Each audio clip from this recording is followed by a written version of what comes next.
본 방송에서 제공하는 투자 정보는 투자 판단에 대한 조언입니다. 방송에서 제공하는 주식의 가치, 가격 상승 및 가격 하락에 대해서는 방송사에서 보장하지 않습니다.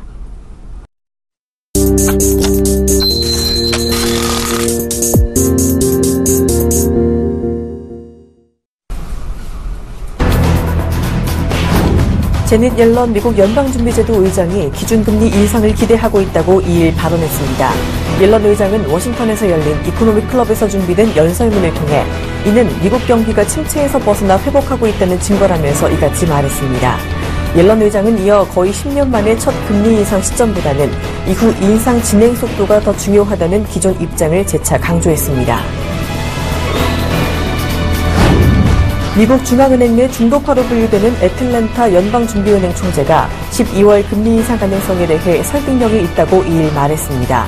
데니스 로카테 총재는 플로리다주 포트로더데일에서 한 연설에서 앞으로 2주간 나올 경제지표가 미국 경제 전망이 급변할 정도로 나쁘지만 않다면 12월 금리 인상 가능성은 설득력이 있다고 강조했습니다. 그는 이달 중순 통화정책회의에서 거의 10년 만에 기준금리를 올리는 역사적인 일이 벌어질 수 있다고 말했습니다.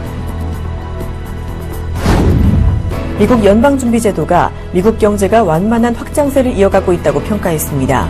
미국 연준은 2일 경기동향 보고서인 베이지북에서 소비가 증가하고 고용시장 강세가 이어지고 있다며 이같이 평가했습니다. 또한 12개 지부 가운데 10개 지역에서 완만하거나 안정적인 성장세가 관찰됐다고 설명했습니다. 미국의 지난달 민간 고용이 전월 대비 급증하면서 6월 이후 최고치를 기록했습니다. 민간 고용조사 업체인 오토매틱 데이터 프로세싱은 11월 신규 고용자 수가 21만 7천 명 늘었다고 2일 발표했습니다. 이는 직전 올해 19만 6천 명과 시장 예상치 19만 명을 모두 상회하는 수치입니다. 한편 민간 고용 지표는 4일 발표되는 11월 공식 고용보고서의 선행 지표가 됩니다. 이에 전문가들은 11월 고용보고서의 양호한 결과를 기대하고 있습니다. 미국의 지난주 석유 재고량이 예상보다 큰 폭으로 증가했다고 에너지정보청이 2일 밝혔습니다. 에너지정보청에 따르면 지난주 석유 재고는 120만 배럴 증가했습니다.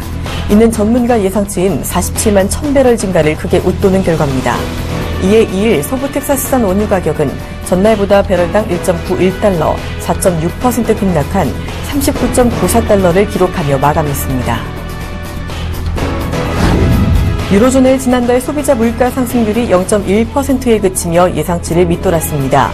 유럽연합통계청인 유로스타트는 11월 소비자 물가지수 속보치가 전년 대비 0.1% 상승했다고 2일 밝혔습니다.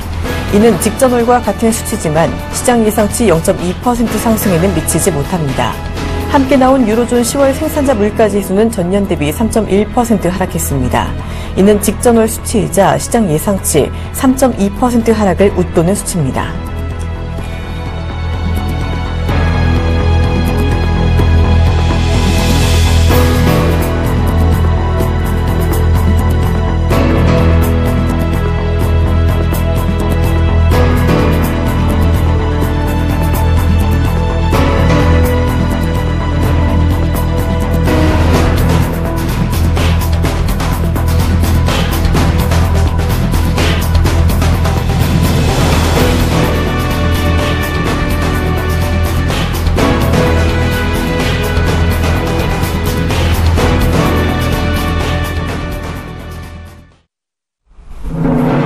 안녕하십니까. 출발진시와이드 박진영입니다.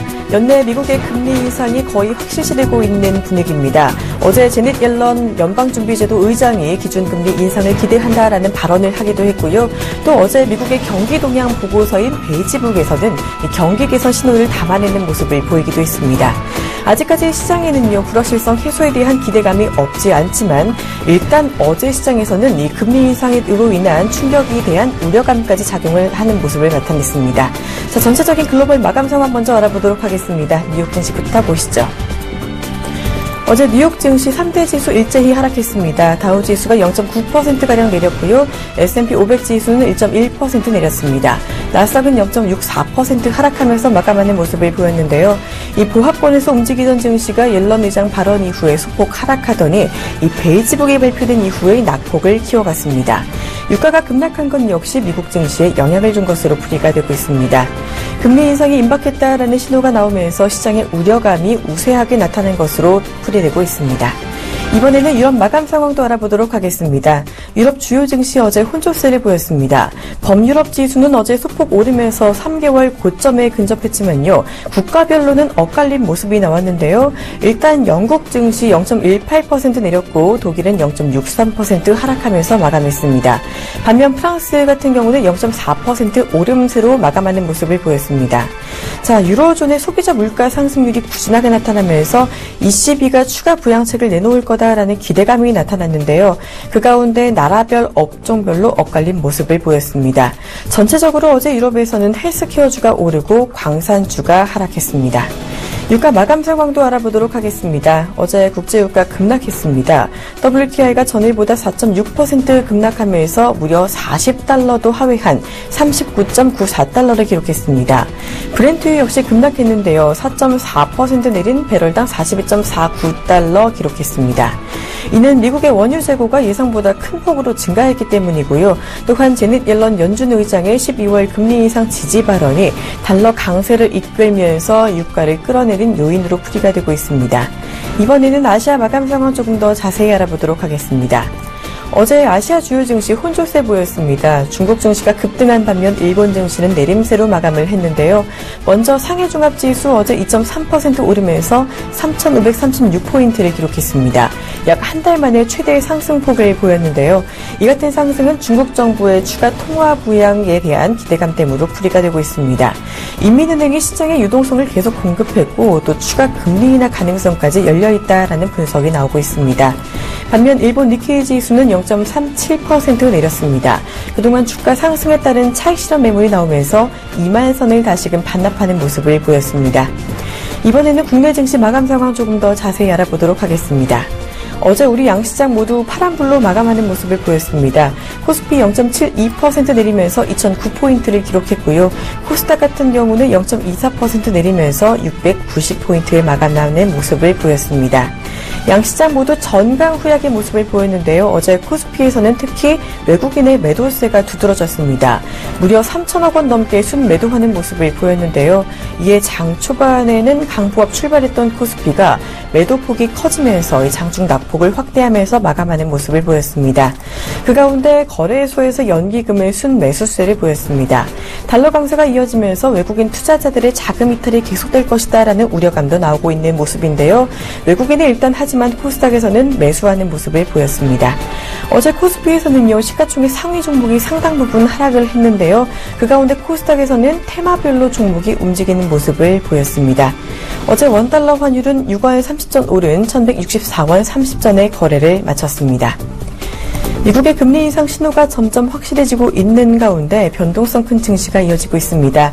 오늘 증시 어떤 모습 보일지 조금 더 지켜보실 필요가 있겠습니다. 출발 증시 와이드 지금 시작합니다.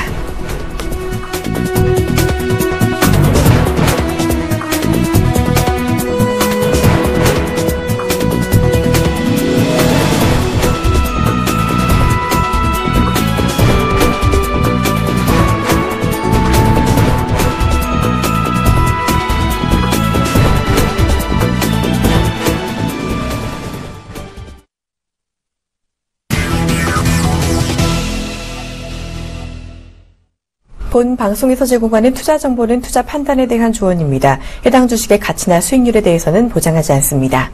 지금 이 시간 국내 시황의 대가와 함께 시장 전략 알아보는 시간이죠. 오늘은 SK증권 영업부 PIB센터 이재광 이사와 함께합니다. 안녕하세요. 네, 안녕하십니까. 네, 어제 미국에서 옐런 의장의 발언도 있었고 베이지북의 발표도 있었죠. 금리 인상 가능성이 아주 높아지면서 어제 뉴욕 시장이 하락세를 보였습니다. 그 가운데 유럽과 아시아는 혼조세를 보였는데요. 어제 글로벌 증시 자세한 리뷰부터 부탁을 드릴게요. 네, 참 오늘 아침에 출근한 여러분 좀 힘드시지 않았나 생각이 드는데요. 눈이 참 많이 오네요. 소설이 지났죠. 다음 주 월요일이 대설이라고 합니다. 그죠? 올 가을, 겨울은 가을비도 많이 내리고 겨울도 눈이 참 많을 것 같아요. 이것도 기후변화의 영향이 아닌가 이렇게 생각이 듭니다. 이제는 어떤 기후학자가 그러시는데 여름의 장마보다는 이제 가을, 겨울에 오히려 비와 눈이 많이 오는 그런 날로 변화할 수 있지 않나 이렇게 의견을 주신 분이 계시더라고요. 이 또한 여러분께서 한번 면밀히 검토해 볼 필요가 있지 않나 이렇게 생각이 됩니다. 주식 투자 격언에 보면은요, 정부 정책에 반하여 주식 투자를 하지 마라 하는 격언이 있습니다. 큰 흐름이 굉장히 중요하다는 얘기죠. 역시 이 기후 변화에 따른 시장의 변화도 굉장히 크지 않을까. 그래서 이 기후 변화에 따른 투자 전략도 여러분 한번 같이 체크해보는 그런 시간으로 한번 가져보시기 바랍니다. 자, 최근 들어서 전 세계 시장이 급등락을 거듭하는 변동성이 심한 그런 모습을 보여주고 있습니다. 사실 이렇게 변동성이 심할 때는 많은 투자자들한테 아쉬움을 많은 장이 펼쳐집니다. 다시 말씀드려서 이거 매도하지 말걸. 어제 이걸 매수할걸. 그러니까 투자자들한테 어떤 자괴감을 들게 하는 아주 투자자들의 심리를 불안케 만드는 이런 영향이 많습니다. 다시 말씀드려서 이렇게 급변동을 하는 급등락을 하는 이런 상황 속에서는 투자자들이 한층 더 보수적인 투자가 요구되고 있지 않나 이렇게 생각이 됩니다. 자, 그렇다고 본다면 미국 시장부터 한번 가보도록 하죠. 미국 시장, 자, 굵직굵직한 지표가 이번 주에 있다 하는 말씀 이미 드렸습니다. 자, 오늘 우리나라 시간 오늘 새벽이죠. 오늘 새벽에는 옐런 의장이 워싱턴 DC에서 연설을 했습니다. 금리 인상을 하겠다는 거죠. 경기 지표가 호조를 보이고 있기 때문에 부담이 없다 하는 발언을 했습니다. 근데 막상 시장 참여자들이 미국 금리가 12월 달에 인상이 될 것이다. 15일, 16일 날 열리는 FOMC 회의에서 미국 금리 인상의 가능성은 확실하다는 의견을 갖고 있었습니다. 막상 옐런 의장이 연설을 하니까 오히려 시장은 냉랭하게 반응하는 그런 모습을 보였죠. 그래서 결국 다우존스 공업지수가 158포인트 하락했고요. 그래서 17,729포인트로 마감되는 그런 모습을 보였습니다. 나스닥 시장도 하락했죠. 33포인트가 하락했네요. 5,123포인트로 마감되는 그런 모습을 보였습니다. 역시 이 뉴욕 증시의 모습을 보면은요, 이 금리 인상에 따른 달러와의 강세로 인해서 대다수의 종목군들이 하락하는, 특히 여기에다가 유가가 4% 넘게 빠지는 그런 모습을 보였습니다. 특히 이 유가는요, 이제 겨울 날씨가 추워지니까 주 수요철이 됐죠. 그럼에도 불구하고 유가가 급락하는 것에 따른 불안감이 그대로 시장에 반영된 모습이 아닌가 이렇게 생각이 됩니다. 자, 그런데 다우존스 공업지수 일봉 차트 한번 띄워주시기 바랍니다. 미국 다우존스 공업지수의 차트의 모습을 보면 아직 추세 이탈이라고 볼 수는 없습니다. 직전 고점 근접에 따른 눌림목의 과정이 아닌가 생각이 드는데요. 어제 급등에 이어서 차트에도 나오네요. 어제는 장대 양봉, 오늘 새벽에는 뉴욕 증시는 어제의 양봉을 모두 상쇄시키는 저 장대 음봉의 모습을 보이면서 미국 증시도 혼재 형성입니다. 자, 밑에 아래 거래량 보십시오. 초록색 막대기. 거래가 없죠. 크게 감소하는 모습을 보여주고 있습니다. 그러니까 거래가 없다 보니까 작은 물량으로 흔들어대는 그런 모습입니다. 그것은 미국 투자자들도 자, 이번 주의 변동을 주시하고 있다는 거죠.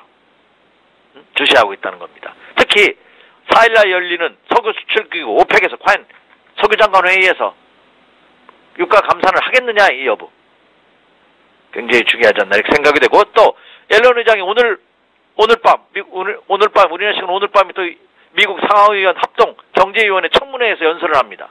여기서는 어떤 발언을 할 것이냐, 이런 것들을 보고서 투자 전략을 세우겠다는 그런 관망 심리로 인해서 어제는 급등, 오늘은 급락하는 미국 시장도 굉장히 혼돈된 그런 모습을 보였습니다. 그래서 직전 보시면 과연 이게 직전 고점을 돌파하기 위한 눌림목이냐, 다시 한번 직전 고점을 돌파하면서 다우존스 공업지수가 대망의 18,000포인트를 돌파할 것이냐 이 여부, 굉장히 중요한. 그리고 하단의 지지선 17,500포인트가 지지선입니다. 오늘 조가가 17,729입니다.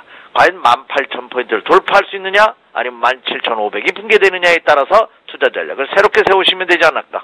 그렇게 본다면 짧게 보면 앞으로 3년 만기별, 오늘, 내일, 그리고 다음 주 월요일 미국 시장의 동향이 굉장히 중요할 것으로 보이고요. 길게 보면 향후 한 일주일 정도, 한 5일 정도, 5거래일 정도가 미국 시장도 과연 산타레가 과연 있을 것이냐, 아니면 일단 매도하고서 쉬어야 되느냐의 결론이 나지 않을까 이렇게 생각이 되고 있습니다. 그래서 미국 시장 단기 분기점 구간이다 이렇게 말씀을 드리고요. 자, 유럽 증시로 가보도록 하겠습니다. 자, 그래도 전 세계 시장에서 가장 견고한 모습을 보이는 것이 유럽 시장입니다. 자, 유럽 시장은 마리오 드라기 총재의 ECB 추가 부양 의지가 다시 한번 확인되는 그런 모습을 보였죠. 특히 유럽 물가의 상승률이 사실상 제로로 나타남에 따라 추가 부양에 대한 부담감도 완화되는 그런 모습을 보였습니다. 그래서 유럽 증시는 견조한 상승세가 이어지고 있는 그런 모습을 보여주고 있는데요. 물론 어제장에서는 영국과 독일은 소폭 하락하는 모습을 보였고 프랑스는 소폭 상승하는 혼재 양상을 보였습니다만 추세는 어때요? 상승 기조가 그대로 이어지고 있는 그런 모습을 보여주고 있습니다. 자, 유럽 증시의 지표라고 할 수 있는 독일 닥스 지수 한번 보도록 하겠습니다. 한번 띄워주시기 바랍니다. 자, 닥스 지수 일봉 차트의 모습을 보면요, 여전히 계단식 상승을 하는 닥스 독일 증시 보면 어제와 그제 음봉으로 조정을 받았습니다만, 상승했다는 최근 3개월간 신고가 행진했다는 견조한 눌림목의 과정이 아닌가. 그대로 상승 기조가 유지되고 있는 그런 모습을 보여주고 있다 이렇게 말씀을 드립니다. 자, 독일 닥스 지수를 기준으로 본다면 11,000포인트가 어떻게 해요? 붕괴되기 전에는까지는 기존 어떻게 상승 기조가 그대로 유지되고 있다. 그러니까 상승 기조가 유지되고 있는 한은 그냥 추세적인 매매 전략이 가능할 것으로 자 이렇게 생각이 됩니다. 자, 다음으로 이제 중국 증시 보도록 하겠습니다. 야, 참 최근 들어서는 그렇지 않아도 중국 증시의 영향이 국내 시장에 절대적인데요. 요즘 들어서는 더욱더 그렇죠. 야, 중국 증시도 변동성이 너무 큽니다. 자, 중국 시장도 연일 급등락을 보이는 그런 모습을 보여주고 있습니다. 중국 시장의 경우도 전일장에서 소폭 조정을 받는 그런 모습을 보였죠. 전일장에서 크게 상승하는 그런 모습을 보였습니다. 그러니까 기존 3일간의 그 조정 양상에서 완전히 벗어나는 그런 모습을 보였다는 점이죠. 특히 이 SDR 편입 이후에 변동성이 더욱더 확대되는 그런 모습이 펼쳐지고 있습니다. 물론 아직까지 중국 시장은 어제장에서는 크게 상승하는 모습을 보였습니다만 아직까지 중국 시장 어때요? 직전 커다란 저항선 때의 그 돌파를 아직 앞두고 있는 그런 모습입니다. 그래서 완전히 상승 기조로 전환됐다 이렇게 말씀드리기에는 참 부담해요. 상해종합지수의 경우는 특히 중국 정부가 부양을 하겠다는 확실한 의지를 갖고 있습니다.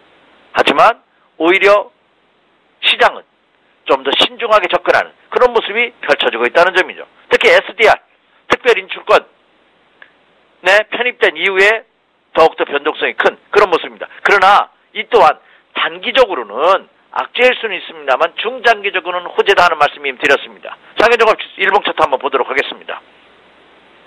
자, 상해종합지수는 이미 선조정을 받았기 때문에 하락 시에는 제가 자막에도 제시해드렸네요. 하락 시 분할 매수는 여전히 유효합니다. 하락 시는 전혀 부담이 될 거 없어요. 그런데 문제는 과연 연속 상승하면서 직전 고점대를 돌파할 수 있느냐. 상해종합지수를 기준으로 본다면 3,650포인트가 돌파되느냐의 여부가 중요합니다. 이것이 양봉으로 돌파된다면 갭상승한 이후에 양봉으로 돌파된다면 더욱 좋겠죠. 그러면 좀 더 본격적인 상승 전환으로 판단할 수 좋습니다. 근데 어제 종가가 3,536포인트입니다. 그럼 3,650포인트와의 차이는 한 10포인트 남겨놓고 있죠. 한 100포인트 정도 차이가 현재 나고 있습니다. 이것을 어떻게 과연 빠른 시간 내에 돌파하느냐. 그리고 거래량이 수반되면서 돌파하는 여부가 중요하다. 그래서 상해종합지수의 영향을 보면 어때요? 그동안 아직까지 그 기간 조정의 국면에 놓여져 있습니다만 이미 상당 부분 조정을 받았기 때문에 거의 막바지 국면이 아닌가. 그러나 우리는 확인할 필요가 있겠죠. 주식 투자는 예측이 아니라 대응이라는 것처럼 확인하고 배팅에 들어간다는 그런 전략이 필요하지 않을까. 그래서 혹시 요즘은 해외 직구도 유행하다시피 직접 해외 투자하시는 분이 많습니다. 중국 시장에 관심을 갖고 계시는 분이라면 역시 3,650포인트 돌파 여부를 한번 체크해보자 이렇게 말씀을 드립니다. 자, 정리 한번 해보죠. 미국과 유럽 상해종합지수의 흐름을 보면은요, 상승 기조는 그대로 유지되고 있는, 특히 유럽과 미국은, 중국은 물론 박스권을 보이고 있습니다만 중국 시장도 거의 충분한 조정을 거친. 그러나 한번 조정을 쉬었다가 가느냐 아니면 여기서 다시 한번 직전 고점을 돌파하느냐의 어떤 단기 분기점 구간에 놓여져 있는 그런 모습을 보여주고 있다. 그렇다고 본다면 향후 3거리 일간 이번 주와 다음 주 초까지 주가 움직임이 굉장히 중요하게 대두되고 있다. 이렇게 말씀을 드립니다. 네, 전체적인 글로벌 증시 리뷰에 더해 전망까지 자세히 들어봤습니다. 자, 어제 국내 증시도 조정을 조금 받았습니다. 상승 하루 만에 다시 내렸는데요. 특히 외국인이 거래소에서 3천억 원 넘게 매도한 것이 특히 아쉬웠습니다. 자, 이전에 이사님께서 또 요즘 환율 동향이 무엇보다 중요하다라는 말씀까지 해주셨는데요. 이 국내 증시 리뷰에 더해서 환율 그리고 투자 전략까지도 부탁을 드릴게요. 네, 아주 국내 증시도 마치 최근 국내 시장의 모습을 보면 그 춘향전을 보고 있는 듯한 그런 느낌을 제가 많이 받습니다. 한겨울에 무슨 춘향전이나 하실 수 있습니다만 성춘향이가 남원 뜰악에서 그네를 타는 모습을 이도령이 봐가지고 반했다고 하죠. 그러니까 만약에 성춘향이가 그네 타는 듯한 올라갔다 내려왔다는 것이 너무 심합니다. 너무 높게 뛰고 있죠. 최근 들어서 어제는 두 자릿수 하락, 그저께는 또 30포인트 가까운 폭등. 요즘 들어서 국내 주식시장에 투자하시는 투자자분들이 간이 아마 쥐락펴락하는 어떻게 심장이 약하신 분은 심장병에 걸릴 듯한 그런 심한 급등락을 보이고 있는 그런 모습을 보여주고 있습니다. 전형적인 널뛰기 장세가 연출되고 있는 그런 모습이죠. 이렇게 변동성이 극대화되는 시장에서는 어때요? 변곡점 구간에서 이런 모습이 자주 나타난 점 여러분 명심하시기 바랍니다. 여기에다가 이 외국인 코쟁이들이 또 가세하고 있어요. 물론 지난 11월과 같은 지속적인 하락, 지난 10월, 11월 초과 같은 지속적인 하락은 하지 않고 있습니다만 그렇다고 해서 연속적으로 매수도 하지 않는 어제 그제는 매수했다가 또 어제는 또 3천억 이상의 순매도율을 보이는 그런 모습이 펼쳐지면서 결국 종합지수 코스피 200 시장은 2000포인트는 지켜졌습니다만 다시 한번 2010포인트가 붕괴되는 그런 모습이 펼쳐지지 않았나 생각이 됩니다. 특히 외국인 투자가들의 매매 동향을 살펴보기 위해서는 제가 여러분에게 강조해드렸죠. 뭐를 봐라? 원달러 환율 동향을 봐라 하는 말씀 드렸습니다. 어제 원달러 환율 동향이 급등을 했죠. 환율이 급등한다는 얘기는 뭡니까? 원화 가치가 하락했다는 얘기입니다. 달러가 강세를 보였다는 얘기죠. 더군다나 그 폭이 6.3원이나 됐어요. 6원 30전이나 됐어요. 그래서 1150원대에서 단숨에 1164원 30전으로 마감되는. 그러니까 환율이 이렇게 급등해버리면요. 외국인 투자가 자금을 빼나갈 수밖에 없습니다. 그렇지 않아도 중국의 SDR 편입 이후에 이머징 마켓 시장에서 자금을 빼고 있는 외국인 투자가들 입장에서 보면 환율 시장의 급등은 그쵸 자금 이탈을 더 가속화시킬 수 있는 하나의 요인이 됩니다. 그래서 제가 외국인의 매매 동향을 살펴보기 위해서는 원달러 환율 동향을 한번 주시해 주십시오 하는 말씀 그래서 드린 겁니다. 원달러 환율 동향 한번 차트 한번 보도록 하겠습니다. 자, 화면에 원달러 환율 동향 차트를 보고 계시는데 어때요? 무슨 주식시장의 차트의 모습을 보면 너무 이쁘죠? 직전 고점 돌파하는 아주 전형적인 상승 전환형의 패턴입니다.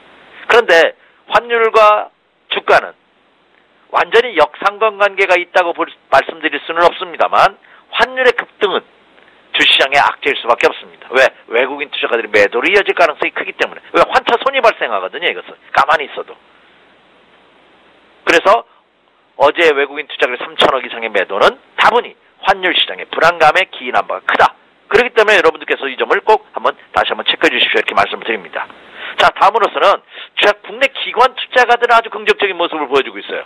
어제 장에서도 그나마 외국인 투자가들이 3천억 이상 매도한 것에 비해서 2,000포인트를 지켜줄 수 있었던 가장 그 원동력이 뭐냐? 국내 기관 투자가들이 어제 오후장 들어서 매수를 전환됐다는 점입니다. 여기에다가 기타 법인이라고 하는 것이 일반 법인입니다. 이 기타 법인이 대량으로 매수를 요즘 들어서 하고 있습니다. 이것은 뭐냐? 다분히 자사주 매수에 기인한 바 큽니다. 삼성전자를 필두로 시가총액 상위 일부 기업들이 주주 환원 정책의 일환으로 자사주 매수를 하고 있죠. 그리고 일부 실적 호전이 예상되는 중소형 주들도 자사주 매수에 나서고 있습니다. 이 자사주 매수가 기타 법인으로 잡히는 거죠. 그래서 이들 기타 법인과 국내 연기금을 포함한 기관 투자가들이 매수 전환에 힘입어서 그래도 버텨주는. 근데 매수 규모는 어제 142억 원에 불과한 그런 모습을 보였습니다. 그렇기 때문에 여전히 국내 시장도 변동성이 큰 그런 모습이죠. 특히 파리 기후협약이 지금 파리에서 열리고 있습니다. 그래서 그에 따른 클린 에너지 관련주들이 강세를 보이면서 혼재 양상을 펼치는 그런 모습을 보였죠. 자, 국내 시장 일봉 차트 한번 보도록 하겠습니다. 국내 코스피장 일봉을 보면요. 전형적인 박스권 양세 아직도 갇혀있는 상단은 2050포인트, 하단은 1950포인트가 아니라 1970포인트가 붕괴되면 안 됩니다. 그래서 1970과 2050 사이에서 움직이는, 그러니까 과연 1970이 붕괴되느냐 아니면 붕괴될 가능성이 높으냐, 또 상단으로는 2050을 돌파할 수 있느냐 아니면 돌파할 가능성이 있느냐에 따라서 투자 전략을 새롭게 세워야 되지 않나. 그래서 자막에도 제가 제시해드렸습니다. 박스권 돌파 여부를 체크하자. 다음 주 초과 분기점이 될 가능성이 크다. 왜냐하면 지표상으로 보면 저는요, 오늘과 내일을 무사히 넘긴 다음에 다음 주는 위로 상향으로 틀 가능성이 저는 높다고 봅니다. 비중을. 그러니까 상승과 하락을 비율로 본다면 상승에 조금 더 저는 무게감을 싣고 있는, 물론 지금 분기점 구간입니다. 그래서 완전히 추세 이탈의 모습이 나타나기 전까지는 저는 오히려 다음 주는 상승 전환의 무게 비중을 두는. 더군다나 다음 주는 뭐가 있습니까? 예, 금통위가 열리고 우리나라로 미국도 뭐 금리 결정 여부에 따른 그 중요한 행사가 있습니다. 금통위가 열리고 뭐 있을까? 쿼드러플 브리칭 데이가 있죠. 다음 주 목요일 12월 10일 날입니다. 굉장히 중요한 한 주가 될 가능성이 높습니다. 올 연말 어떻게 하느냐는 납세일까지 12월 30일까지 볼 필요도 없지 않나. 다음 주면은 올해를 어떻게 마무리해야 되는 윤곽이 나타날 가능성이 크지 않을까. 그래서 아무리 바쁘시더라도요, 요들 연말 연시라 투자자분들 송년회도 있고 회식 자리가 많으실 겁니다. 그렇다 하더라도 좀 다음 주까지는 절제를 하시고, 송년회는 그죠, 다음 주 이후, 다음 주로 12월 11일 이후로 늦춰 잡으셔야 되지 않나 생각이 됩니다. 왜? 다음 주 일주일간이 주식 투자에 있어서 분수령이 될 가능성이 굉장히 크다, 이렇게 말씀을 드립니다. 그래서 국내 시장도 여전히 박스권에 갇혀져 있는, 아래 거래량 한번 보시기 바랍니다. 거래량이 증가되는 모습이죠. 국내 시장은 긍정적인 모습입니다. 그러나 거래가 증가되면서는 주가는 어떻게 돼요? 상승해야 됩니다. 그렇기 때문에 향후 3거래일, 오늘과 내일, 다음 주 월요일까지도 국내 시장의 동향은 면밀한 검토와 분석이 필요하다, 이렇게 말씀을 드립니다. 네, 원달러 환율이 오르면 매도가 강해진다라는 이사님 말씀이 어제 그대로 시장에 나타나는 모습을 보였었죠. 이 국내 시장, 일단 다음 주 일주일이 정말 중요한 시점이라는 거 잘 참고해 주시고 대응해 주시길 바랍니다. 자, 오늘도 매수 관심주를 짚어보지 않을 수가 없겠는데요. 이전부터 계속 이사님께서 주도 업종과 실적 개선 업종에 대한 말씀을 해주셨는데, 오늘 이 관심 업종에 더해서 혹시 가능하다면 종목까지 자세히 짚어주실 수 있을까요? 이게 참 전에도 한번 말씀드렸습니다. 종목을 직설적으로 언급한다는 건 굉장히 리스크가 큽니다. 왜냐, 종목은 또 수시로 변할 수가 있습니다. 하지만 어차피 이 귀한 시간, 시청자분들이 이 서울경제TV를, 센TV를 보고 이 시간, 귀한 시간 내서 시간을 내서 보시는 분들을 위해서, 그럼 제가 제 나름대로 제 객관적인 판단에 의해서 한번 큰 흐름과 업종과 한번 오늘은 실질적으로 한번 매수 관심을 가져봐도 좋은 그런 종목을 한번 언급해 보도록 하죠. 왜냐, 제가 여러분에게 통상적으로 화요일과 목요일 아침 시간에 여러분을 찾아갑니다. 가끔 금요일도 찾아가는 경우도 있고 월요일도 찾아가는 경우는 있습니다만, 그죠? 픽스된 거는, 규정된 거는 제가 화요일과 목요일 날 여러분을 7시 55분에 찾아가거든요. 그런데 다음 주는 화요일이면 12월 8일입니다. 근데 제가 오늘과 내일과 다음 주 월요일이 중요하다는 말씀드렸죠. 그래서 오늘은 만약에 상승 전환의 모습을 비친다면 이런 종목을 한번 눈심을 가져보자 하는 의미에서 종목권들도 한번 언급해 보도록 하죠. 먼저 업종입니다. 업종은 여전히 이미 말씀드렸어요.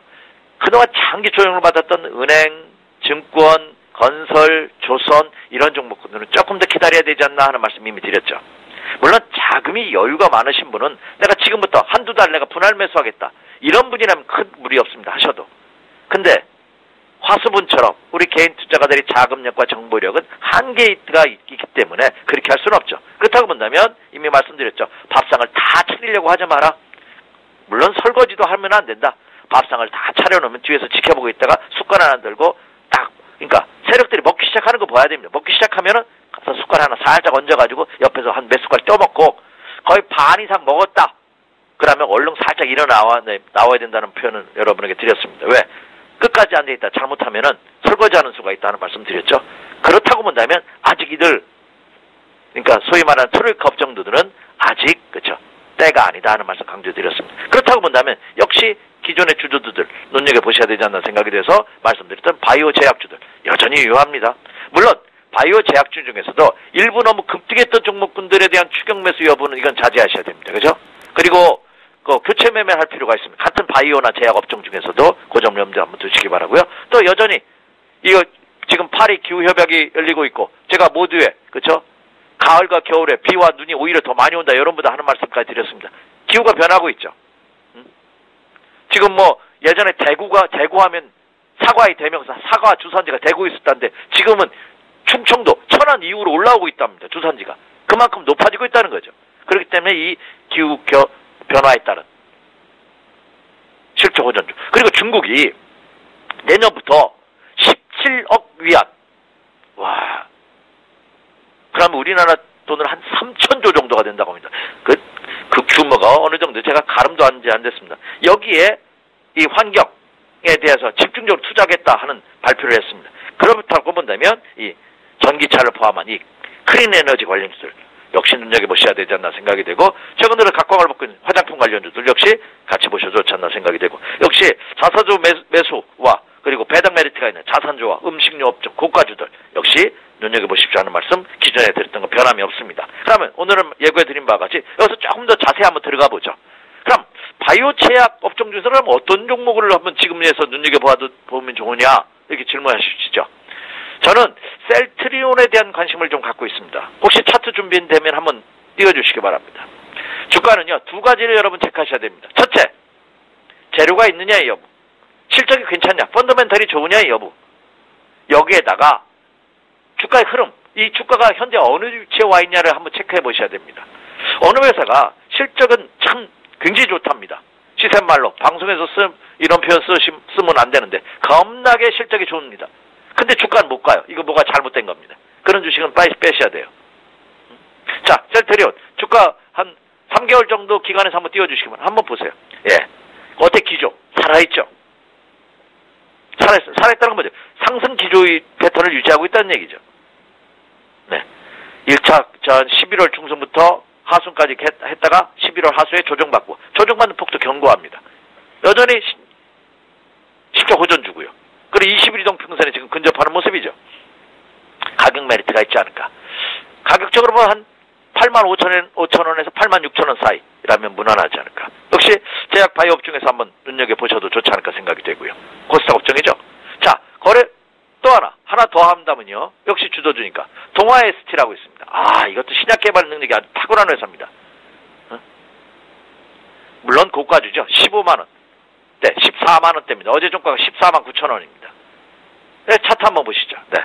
1차 상승에 앞으로 기간 조정의 모습이죠. 이런 패턴은 이거는 14만원이 붕괴되기 전까지 계속해서 그냥 가지고 가셔도 좋지 않을까 생각이 됩니다. 이런 종목들을 눈여겨보시기 바라고요. 또 이런 고가주에 대한 부담을 갖고 계신 분이 많아요. 개인 투자자분들 중에서는 좀 이렇게 코스닥 종목이 그래 선호하시는 분이 많죠. 그리고 좀 가격적으로 메리트가 있는 그런 종목을 한번 선정해 봤습니다. 코나이라고 있죠. 아, 이 종목도 핀테크 관련해 가지고 각광을 받고 있는 아주 내실 있는 그런 회사입니다. 소프트웨어 회사죠. 네. 구로에 있습니다. 본사가. 네. 제가 탐방까지도 갔다 왔었는데, 예, 한번 보세요. 예, 지난해 8월달에 고점을 찍었죠. 5만 원대 이상. 그래 밑으로 빠지는 5만 500원까지 갔다가, 예, 11월달에 쌍바닥을 실현하고 이제 12월 들어 조금 안정되는 모습. 아, 긍정적인 가격 메리트도 있지 않을까. 가격적으로 보면 36,000원을 전환 시점에서 눈여겨보셔도 좋지 않을까 생각이 됩니다. 자, 다음으로 개별 종목 중에서 하나 더 하면 나노 신소재라고 여러분 혹시 들어보셨습니까? 야, 이 회사도 굉장히 그 매력이 있는 배당 권리라 그랬죠. 지난달에. 그 이후에 안정적인 모습 그를 보여주고 있다 생각이 됩니다. 가격적으로 본다면 이 종목도 24,000원 이하, 23,000원, 24,000원대. 역시 이 종목도 어떻게 해요? 예, 기존은 살아있는 상승 기조가 유지되고 있는 그런 모습이지 않나 생각이 됩니다. 자, 역시라고 또 핀테크 관련된 매력이 있죠. 급등했다가 최근 조정을 많이 받았던 한국정보통신. 이것도 ATN 단말기 여러분 요즘 연말에 사용 많이 하실 겁니다. 차트 한번 보면은요. 예. 지난 9월 말에 그 고점을 찍고 조정을 밑으로 2달 동안 빠졌고요. 최근 한 달 이상 옆으로 횡보하는 모습이죠. 가격적으로 본다면 역시 이 종목도 15,000원 이하에서 관심을 가지셔도 좋지 않을까 생각이 됩니다. 그리고 또 자산주들. 이미 말씀드렸던 고가 자산주들 많이 말씀드렸었죠. 그 음식료 업체들. 음식료 업체 중에서 오늘은 새롭게 여러분 롯데푸드를 한번 눈여겨보십시오. 이렇게 말씀을 드립니다. 한번 눈여겨보죠. 저는 이 롯데그룹이 참 어떻게 보면 좀 남사스럽고 많은 투자들이 야 돈이 저렇게 많은 사람들이 왜 싸우냐 이렇게 하시는데 또 그들 나름대로 이유가 있겠죠. 롯데그룹이 형제의 난으로 인해서 여전히 시끄럽습니다만 이것이 해소가 된다면 주가는 날개를 달 가능성이 큽니다. 그래서 롯데그룹에서 롯데푸드 음식료업종이죠. 물론 고가주입니다. 90만 원이 넘는. 한번 이런 종목군을 중장기적으로 하시는 분이라면 눈여겨보셔도 좋지 않나. 기존 롯데에게 또 살아있는 상승 전환되는 그런 모습을 보여주고 있다. 터라운드 종목이죠. 또 롯데 제과 역시 고가주죠. 이것도 마찬가지입니다. 최근 들어서 안정적인 모습에 흔들어대면서 막판에 꼭 주가 관리를 하는 첫 해의 모습을 본다 하더라도 그죠? 2달간의 가격의 조정 그리고 11월 달 바닥 찍고 돌아나가는 모습 굉장히 긍정적이다 이렇게 생각이 됩니다. 음식료업종에서 또 음식료업종에서 또 고가주 오리온 초코파리로 유명한 전 세계에 히트를 시켰던 대표적인 국내 음식료업종 중에 하나죠.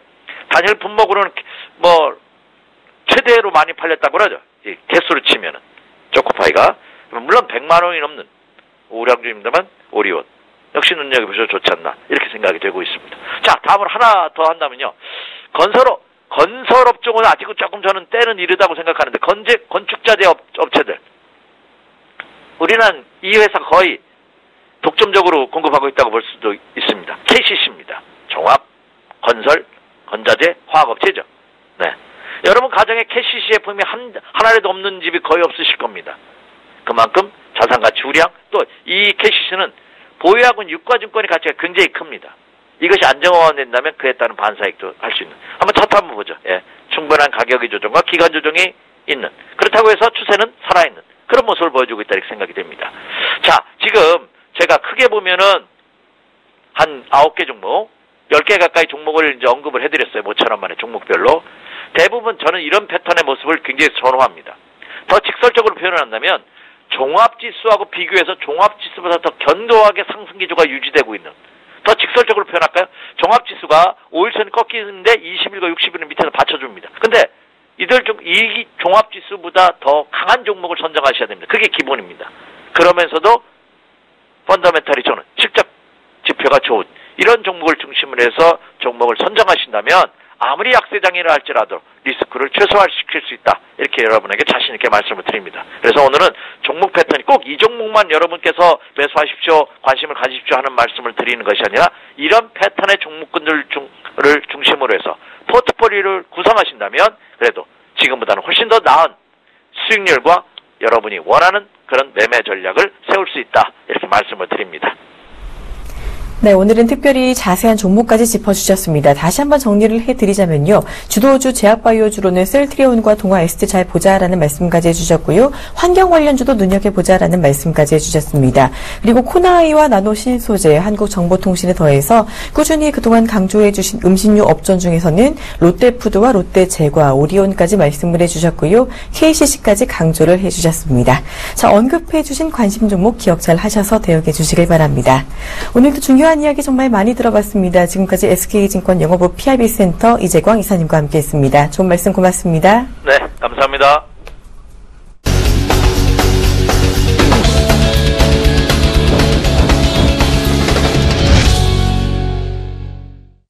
야간 선물시장 마감 상황을 통해서 오늘장 시초가 예상해보고 전략까지 알아보는 시간입니다. 지금 이 시간 선물옵션 전략가 샘플러스 김선철 멘토 전화 연결해보도록 하겠습니다. 안녕하세요.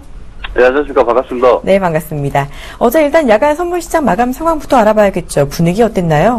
어제 분위기는 다우지수 때문에 그런지 썩 그렇게 좋지는 않았지만 그래도 정규시장보다는 낙폭이 크진 않았습니다. 약보합지로 마감을 했는데 245.45 정규시장보다 약 0.5% 정도 좀 빠진 상태였는데요. 이 부분을 코스피 지수로 대비를 한다면 약 한 2002포인트 정도 선에 걸쳐있지 않나 그렇게 좀 보여주고 있습니다. 일단 포지션으로 좀 살펴본다고 하면 일단 개인은 106계약 정도를 매도를 했고요. 외국인은 82계약 정도를 순매수를 했고 기관은 약 4계약 정도를 매수세를 좀 돌아섰는데 연일 계속해서 말씀드렸던 그 기관들의 어떤 그 야간 선물에서도 조금 매수 주체가 조금씩 좀 축소가 들고 거래량까지도 좀 줄어들고 있다라는 부분도 아직까지는 12월 달에 따른 일단은 주요 이벤트 미국의 금리 인상이 가장 큰 거죠. 그래서 그런 내용적인 부분도 있고 일단 지금 현재 코스피 지수의 어떤 그 변동폭은 좀 큽니다. 그래서 최근에도 뭐 계속 한 40포인트 또 빠졌다가 또 20포인트 오르고 어제도 약세장을 면치를 못했는데 외국인들의 어떤 그 현물 매도세, 선물 매도세가 좀 급감을 좀 해줄 줄 알았지만 계속해서 연일 이어지고 계속해서 이게 매도세가 우위를 보이고 있다는 점이 오늘도 이 지수의 어떤 반응을 좀 보여줄지 그렇게 좀 보여주고 있기 때문에 지금 뭐 일단은 야간 선물 지수로만 본다면 2002포인트 선에서 지금 이게 지금 마감이 된 걸로 그렇게 지금 파악이 되고 있습니다. 네, 어제 야간 선물 시장 미국의 영향으로 썩 좋은 흐름은 아니었지만 그래도 현물 시장보다는 양호했다라는 정리까지 해주셨습니다. 어제 우리 시장 조정을 좀 받았는데요. 오늘은 어떤 흐름 보일지 궁금합니다. 일단 오늘 장 시초가는 어떻게 예상하고 계시는지요? 어제 장 막판에 지수를 좀 뺐습니다. 지수를 좀 했는데 어제도 한 11시 반 정도 한 2020포인트까지 양호했던 모습이 2009포인트에 지금 종가 마감을 했는데 이렇게 된다고 하면 일단은 옵션에 외국인들이 옵션, 풋옵션 쪽으로 지금 매도 물량을 해지성으로 좀 가져가 있었다고 분명히 말씀을 드렸던 내용적인 부분들이 아마 현실화됐다 이렇게 좀 보여주고 있고요. 일단은 그 일봉상에 지금 화면을 좀 보여주시면 좋겠는데요. 일단은 그 일봉상 볼린저 밴드 상단이 2040포인트거든요. 그래서 지금 그 볼린저 밴드 상단에 지금 그 부분을 돌파를 못하고 계속해서 1980선에서 위로는 2020포인트의 밴드를 지금 만들고 있으면서 계속해서 연일 일단은 횡보하는 구간이죠. 횡보하는 구간에 지금 현재 단기 이동평균선이 13일 이동평균선과 20일 이동평균에서 지금 맞물리면서 일단은 어제 음봉이 나오면서 일단 5일 이동평균선이 꺾여졌다는 얘기죠. 그렇기 때문에 전정고점 부분입니다. 전정고점 부분이 언제 부분이었냐면 바로 나왔던 자리죠. 11월 27일 2038포인트 이 자리가 지금 볼린저 밴드가 지금 맞물려 있는 자리인데 이렇게 해서 본다고 하면 2030포인트를 과연 수급적으로는 지금 갈 수 있을까? 그렇게 지금 보여주고 있고 지금 뭐 삼성전자가 4분기 영업이익이 6조 6천억밖에 안 된다라고 이게 또 전망치가 좀 나왔지 않습니까? 그렇기 때문에 앞으로 그 코스피 200군에 해당하는 주도주 역할들이 대형주 위주 쪽에서 움직였던 패턴들이 다시 한번 조정이 있지 않나 그렇게 좀 보여주고 있기 때문에 오늘 시초가는 한 2002포인트 정도 선에서 움직이지 않을까. 일단은 좀 길다 하면은 좀 길게 좀 본다면 2002포인트에서 2005포인트에 일단 수급이 들어가고 다시 한번 조정이 들어간다면 2000선이 일단은 깨지면서 다시 한번 1980선까지도 우리가 밀릴 수 있다. 그 자리가 바로 방금 말씀드렸던 13일 이동평균선이 붕괴되면서 바로 2000포인트가 깨지면 오늘도 시초가 이건 큰 의미가 없다. 이렇게 좀 보여주고 있기 때문에 과연 어제 글로벌 증시에 오늘도 코스피 지수가 영향을 받을 수 있을지 이 부분 한번 우리가 체크하시면서 오늘 시초가 대응 전략 구성을 해주시기 바라겠습니다. 네, 일단 오늘 시초가는 2002포인트 부근으로 짚어주셨는데요. 오늘 장중에 일단 또 1970에서 80포인트까지도 조정을 받을 가능성까지 열어주셨습니다. 자, 그렇다면 오늘 이렇게 조금 더 조정을 받게 된다면 투자 전략은 어떻게 가져가는 게 좋을까요? 네.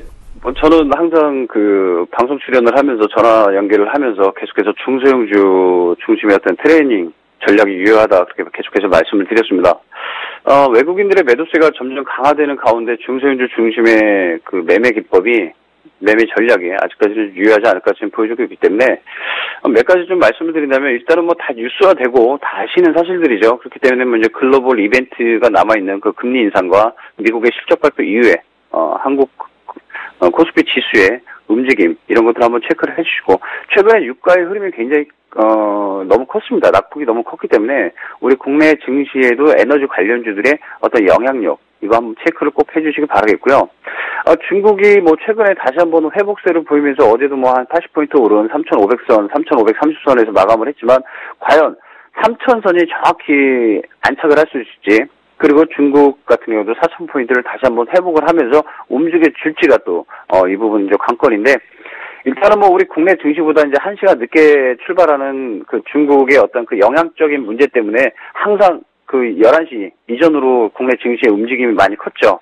그렇기 때문에 어제는 좀 사뭇 다른 코스피 지수는 11시 반 이후에 급락을 했고, 일단 중국 증시는 일단은 오르긴 올랐지만, 일단 그 매수 주체가 없다는 얘기예요. 중국 증시에서도 매수 주체가 크지 않다. 이렇게 좀 보여주고 있는 입장이기 때문에 앞으로 중국의 회복세가 국내 증시에도 일단은 키포인트 두 번째로 일단 글로벌 금리 인상 첫 번째와 중국의 회복세가 이제 가장 두 번째 전략 구성으로 좀 한 말씀을 좀 드리겠고요. 최근에 그 투신권을 통해서 펀드가 계속해서 좀 빠졌습니다. 펀드가 또 빠졌고 한 6천억 정도의 매도 물량이 지금 쏟아 부어졌죠. 그래서 앞으로 주식형 펀드의 환매 물량 우리가 좀 한번 체크인을 하시면서 대응 전략 구상을 하실 때 이 부분 주식형 펀드는 거의 코스피 200군에 해당하는 대형주 위주에 포함이 되고 있기 때문에 여기서 매도 물량이 나온다면 지수는 오르지 못할 겁니다. 그렇기 때문에 오늘 만약에 코스피 지수가 방금 말씀드린 대로 2002포인트에서 2005포인트 정도의 시작을 가능하다 그러면 아마 선물 지수는 245.50이나 245.20 정도에서 아마 출발할 겁니다. 그러면 일단은 어제 급락했던 그 장에 회복세가 돌아오지 못한다고 하면 아마 오늘도 일단 펀드 쪽으로도 환매 물량이 다시 한번 대거 연출이 되지 않을까 그렇게 보여주고 있는 입장이고요. 방금 앞서 말씀드린 그 중소형주 중심의 트레이닝 전략 이 부분을 좀 잠깐 좀 설명을 드린다면요. 앞으로 코스피가 상승세를 이어가지 못하는 이유가 앞서 말씀드린 12월 FOMC 회의를 앞두고 달러와 강세에 따른 외국인들의 자금 이탈이거든요. 그 PBR이죠. 주가 수익 비율 기준 밸류에이션이 굉장히 부담이 있다라는 얘기입니다. 그래서 이제 앞으로 이제 국내 증시의 중장기 이익 모멘텀 부진 등이 지수 상단 2020포인트를 과연 뚫을 수 있을까? 이 부분을 제한한다면 요인들은 여전히 아직까지 리스크가 남아있다는 얘기죠. 그래서 이런 상황에서는 중소형주, 코스피 시가총액 중소형주 중심 트레이닝 쪽으로 우리가 포커스를 맞추는 게 좀 바람직하지 않나 그렇게 좀 보여주고 있기 때문에 단기 어닝 모멘텀 측면에서도 중소형주가 돋보인다 그렇게 좀 해석을 좀 하고 싶고요. 시가총액 규모별로 본다면 2016년 영업이익 한 달 동안 변화율로만 본다면 11월 지난달이죠. 11월 중순 이후 코스피 시가총액 중형주와 소형주의 이익 모멘텀은 빠르게 개선세로 돌아서서 플러스권으로 전환이 됐죠. 대신에 대형주, 코스피 200군에 해당하는 대형주는 마이너스권으로 둔화세가 계속해서 지속이 된다는 겁니다. 그래서 이 부분 꼭 우리 시청자분들께서 한번 꼭 체크를 해 주셔야 되고요. 그리고 이제 환율. 앞으로 환율 계속해서 한번 보셔야 될 부분도 있을 거고요. 어제 외국인들의 선물 매도세, 그리고 현물 3천억 가까운 매도세를 좀 보여주고 있기 때문에 당분간 이런 지속적인 외국인들의 포지션 어디까지 이어질지 꼭 한번 지켜보시고 방금 앞서 말씀드린 환율 이런 내용적인 부분들이 앞으로 수출 업종에 악영향 리스크가 좀 있지 않을까 그런 내용적인 부분 다시 한번 설명을 좀 드리고요. 그리고 이제 시멘트 쪽으로 본다고 하면 앞으로 쌍용양해가 22일 매각 입찰이 있습니다. 최근에 이제 대형 회사들의 굵직굵직한 M&A가 있었죠. 그렇기 때문에 앞으로 쌍용양해가 22일 매각 입찰을 통해서 과연 또 어디서 이 M&A가 들어올지 한번 이 부분 포지션 잡을 수 있을 때 건설주야 이 부분이 같이 동반 상승할 수 있지 한번 체크인 해주시고 삼성전자 아까 말씀드렸지 않습니까? 4분기 영업이익이 6조 6천억 전망이 되기 때문에 대표 업종인 IT 업종군들의 어떠한 이 시너지 효과가 과연 모멘텀이 살아있을지 동력이 어디까지 출발이 돼서 갈 수 있을지 이 부분 우리가 체크 포인트 꼭 해주셔야 되지 않을까 그렇게 보여주고 있습니다. 그렇기 때문에 이 쌍용양해가 어제 15,300원의 종가를 마감을 했습니다. 그래서 앞으로 이 M&A 쪽으로 좀 본다고 하면 우리나라 국내 증시 상장된 대형 기업들도 앞으로 M&A를 통해서 제살 먹기가 아닌 어떠한 시너지 효과가 좀 나타나야 되지 않나 그렇게 좀 보여주고 있는 입장인데 일단 그렇습니다. 코스피 지수만을 가지고 우리가 어떤 동력을 살핀다라고 본다고 하면 좀 그거는 좀 아이러니한 부분이고요. 일단은 실적의 어떤 모멘텀 부분도 있는 종목군들이 좀 많이 있기 때문에 외국인들이 매도가 없는 틈새 종목을 좀 찾는 것도 우리가 개장전 전략이 아닌가 좀 그렇게 보여주고 있습니다. 그래서 일단은 계속해서 뉴욕 증시다, 그때 글로벌 증시다, 이렇게 해서 우리가 그 악영향을 받을 수 있겠지만, 일단은 개별주 종목군들을 좀 찾을 수 있는 패턴, 이런 부분들 우리가 시야를 좀 넓혀 가시기 바라겠고요. 항상 말씀드렸던 그 엔터테인먼트 중에서도 요즘 최근에 다시 한번 슈박스가 조정을 좀 많이 받았습니다. 그래서 이제 슈박스, 삼위각기, 이런 종목군들을 한번 보시고, 그리고 LED 관련주 쪽에서 앞으로 루멘스, 이런 종목들도 좀 괜찮지 않을까 좀 보여주고 있고요. 카카오가 같은 경우에도 지금 일단은 29일 날 카카오뱅크가 이제 통과가 되면서 인터넷 은행이 지금 통과가 되면서 카카오가 13만 원을 다시 찍고 일단 12만 8천 원대까지 조정을 받았습니다. 그래서 일단 단기적인 수급은 좀 유효하다. 그렇기 때문에 카카오까지 좀 말씀을 드리고 싶고요. 티스트 같은 엔터테인먼트 관련 종목들도 좀 본다면 중국에서도 계속해서 러브콜이 나오기 있기 때문에 오늘 일단은 증시가 어제보다 약 한 15포인트 이하로 빠진다고 하면 오늘 같은 전략은 아마 내일까지도죠. 일단은 중소형주 쪽으로 전략 구성을 하시면서 대형 전략 구성을 하시는 게 좀 바람직하지 않나 그렇게 보여지고 있기 때문에 앞으로 국내 증시 2000포인트에 대한 어떤 대항마 이런 내용적인 부분들이 포지션 지켜줄지 한번 지켜보시면서 오늘 전략 구성하시면서 성공 투자하시는 하루 되시길 바라겠습니다. 네, 이렇게 시초가와 전략 이야기까지 샘플러스 김선철 멘토와 함께했습니다. 고맙습니다. 예, 감사합니다.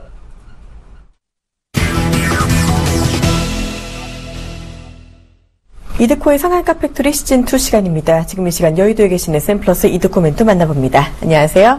반갑습니다. 네, 반갑습니다. 자, 요즘 시장이 하루 오르고 하루 내리는 모습이 이어지고 있습니다. 아직까지 대외적으로 여러 가지 큰 이벤트를 앞두고 증시 변동성이 계속 크게 나타나고 있는데요. 이 금리 인상 가능성이 부쩍 높아지면서 어제 뉴욕 증시가 또 하락했는데 우리 시장은 오늘 또 어떻게 대처하는 게 좋을까요? 글쎄요, 제가 어제 일이 좀 생겨서, 방송을 하루 쉬었더니 바로 또 어제 하루 또, 하락이 좀 나와줘 버렸네요. 자, 결국 이제 화요일에 말씀드렸던 지수적인 부분들이 뭡니까? 지수 지난주 월요일에 이제 급락했던 부분들에 대한 되돌림 파동은 반드시 나온다.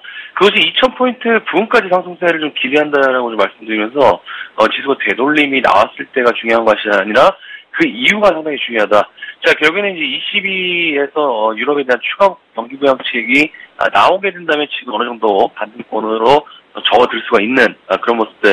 자, 그게 아니면 하락할 수밖에 없는 그런 구조이기 때문에 거의 뭐 아니면 도의 시장에 가까운 상당히 까다로운 시장이다라고 좀 말씀드리면서 코덱스 인버스 61선 돌파 여부에 대해서 상당히 좀 중요하다라고 말씀드렸던 부분들 기억을 하실 겁니다. 사실 이제 그제 지수가 상승하고 나서 어제 바로 급락하는 모습을 좀 보고 역시나 이번 상승 때 따라잡은 개인들은 또다시 물려버리게 되는 그런 꼴이 좀 나올 수가 있는 그런 모습들. 자, 결국 이제 외국인들도 상당히 지금 주시장에서 갈팡질팡하고 있는 것이 사실인 것 같습니다. 자, 그제 같은 경우에도 1000억 원 이상 매수세로 잡히는 그런 모습이었지만은 또 어제는 대량 매물로 한 3천억 원 가까이 쏟아냈던 외국인들이기 때문에 12월도 만만치 않은 그런 시장으로 될 것으로 예상되는 그런 상황이 되겠습니다. 자, 그래서 이제 결국에는 코스피 시장 5일선을 안착했다가 사실 어제 이제 5일선을 또다시 바로 이탈해버리는 그런 부분들 어느 정도 1997포인트 정도까지로 다시 이제 2000포인트로 넘나들면서 상당히 변동성이 있을 것으로 예상이 되는 그런 상황이기 때문에 제가 이래서 이제 이번에 기술적 반등과 상승이 나올 때 어느 정도 보유하고 계신 종목들, 그러니까 수익 중인 종목들은 이번에 끊어칠지 아닌지에 대해서 고민을 해야 된다라고 좀 말씀드렸던 그런 부분이었습니다. 자, 그래서 이번에 이제 22가 어떤 그런 유럽 중앙은행에서 추가 경기 부양책으로 인해서 글로벌 주식 다시 한번 상승이 좀 나와주게 되면은 추후에 나오는 미국의 경기 지표들도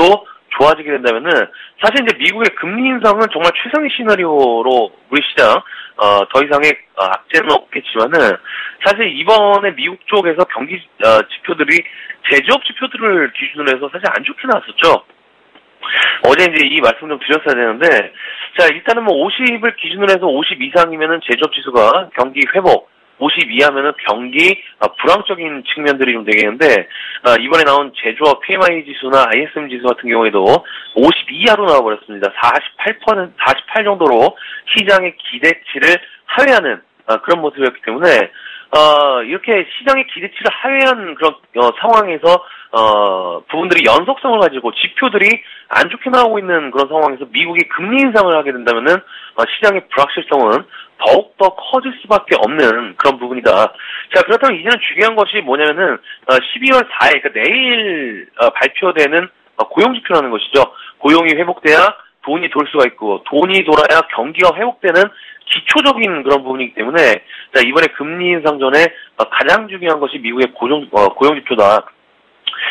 그래서 이번에 이제 PMI 지수, ISM 지수, 그러니까 제조업 지수도 안 좋게 나왔지만 고용 지표까지 이것만 이제 안 좋게 나와버리게 된다면은 일단 물론 뭐 시장의 예상치보다 어느 정도 이상되는 그런 고용 지표 좋게 나올 것으로 예상되지만은 일단 열어봐야 되는 그런 상황이기 때문에 물론 오늘 새벽에 이제 ECB에서 이제 유럽 경기 추가 명칭이 좀 나오겠지만은 전부 최악의 시나리오로 나온다라고 했을 때는 당연히 지수 급락할 수도 있는 그런 부분이기 때문에 오늘 ECB 발표와 4일 미국의 고용지표가 상당히 중요한 부분이다.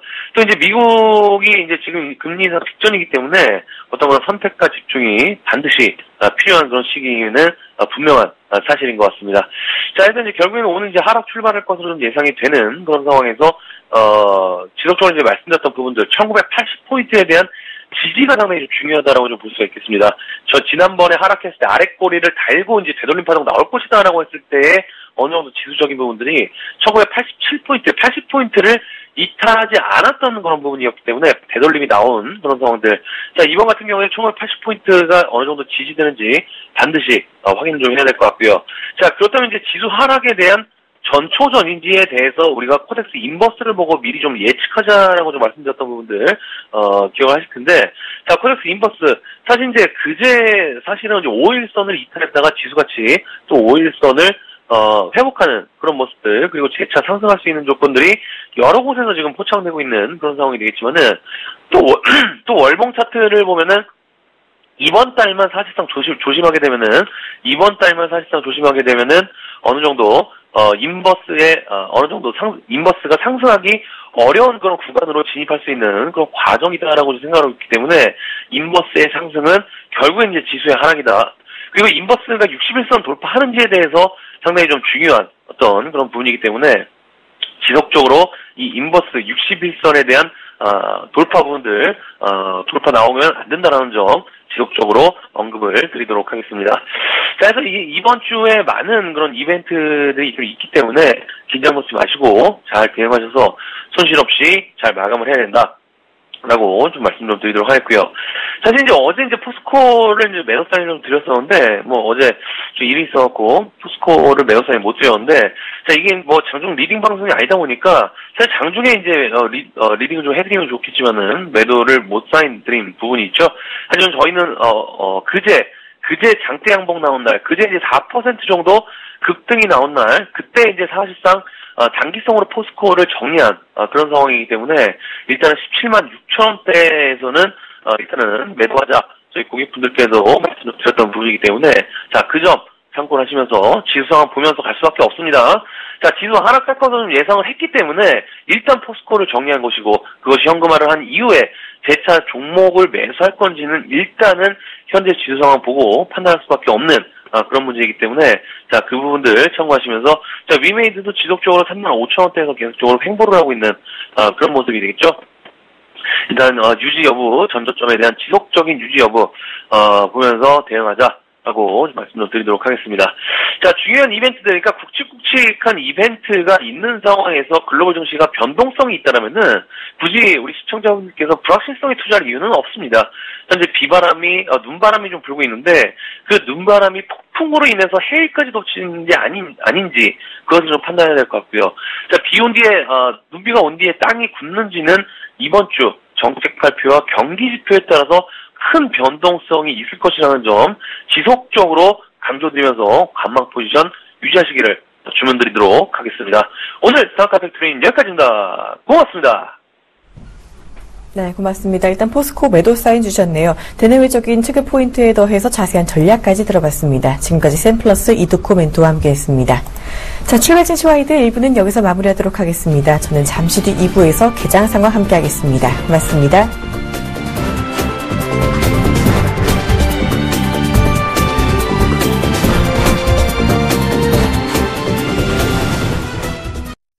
본 방송에서 제공하는 투자 정보는 투자 판단에 대한 조언입니다.